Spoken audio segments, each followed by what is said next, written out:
Oh, it's recording. I can trim it later. Okay, go. Well, hi, I'm Bear, and I actually built a motor for Odyssey of the Mind. It was custom built. It actually came in a kit. But what happens is, how it works is, these are supplying electricity to the tin plates, and it's supplying energy to this. But this, what you see, the red stuff on the copper wire, is actually just plating to make sure that it doesn't take in electricity. So I took all of the red off of this one and half of the red off this side.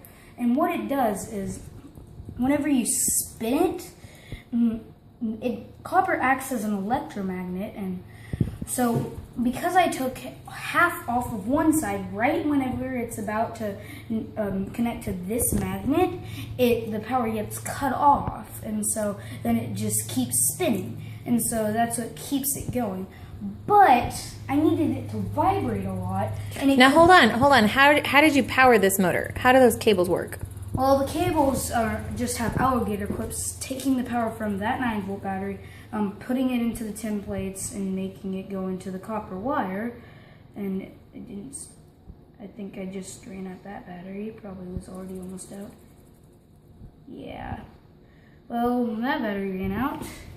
So, but that one wouldn't vibrate enough, and so instead I got this, and I found out that if you cut off part of a disc, a CD, and put it inside one of these, then the weight is distributed improperly to this, and so it starts vibrating a lot.